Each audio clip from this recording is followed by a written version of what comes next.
Hello, আসসালামু আলাইকুম বন্ধুরা।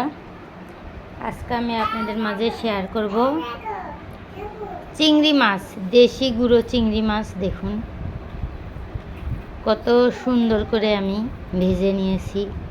এগুলা যারা অনেক পছন্দ করে আমার মতো, তারা অনেকে পরিষ্কার করার ভয়ে খায় না, কিন্তু এগুলা আমি অল্প সময়ের মধ্যে কিভাবে পরিষ্কার করে রান্না করে সেটা আমি দেখাবো আজকে এই ভিডিওতে। দেখুন, এই মাছগুলা আমি নেওয়ার পরে ভালো করে ধুয়ে নিয়েছি গরম পানি দেওয়া। যখন এই কাঁচা মাছটিতে আপনি গরম পানি দিয়ে ধুবেন, তখন কিন্তু এই মাছটি শক্ত হয়ে যাবে এবং সুন্দর দেখা যাবে, শক্ত শক্ত। চিংড়ি মাছ আসলে গরম পানি পাইলে কিন্তু শক্ত হয়। এই মাছগুলা গরম পানি দেওয়ার পরে এই মাছগুলো আপনি ভালো করে ধুয়ে কড়াইয়ের মধ্যে কিছু পরিমাণ তেল দিয়ে, সে তেলের মধ্যে অনেকটা হলুদ গুঁড়ো দিয়ে দিবেন। দিয়ে যেভাবে আপনি লাড়াচাড়া করে অনেকক্ষণ হালকা বাদামি কালার হয়ে আসবে, তখন আপনি নামাবেন। ঠিক আছে? নামানোর পর এই যে এভাবে বেছে নেবেন, এভাবে বেছে নেবেন।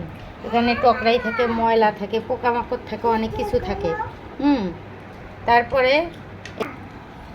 আমি এই মাছগুলা বেছে নেওয়ার পরে শুধু পেঁয়াজ কুচি দিয়েছি, এর মধ্যে 1 পিস আলু কুচি দিয়েছি। দেখুন কত সুস্বাদু এই খাবারটা। আপনারা চাইলে এভাবে রান্না করে এই রেসিপিটি খেতে পারেন। আসলে আমরা অনেকে ভাজি পছন্দ করি, ভর্তা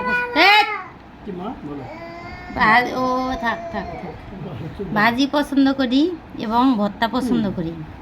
এই চিংড়ি মাছটা কিন্তু আপনি চাইলে ভাজি, ভর্তা এবং বড়া সবই করে খেতে পারেন, দেখছেন।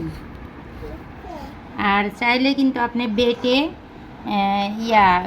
কচুরলতি দিয়ে খেতে পারেন, বেটে বড়া ভেজে খেতে পারেন। দেখুন, যদি আপনি আমার মতো পছন্দ করেন চিংড়ি মাছ, তাহলে অবশ্যই এই নিয়মে পরিষ্কার করে নিন। দেখুন,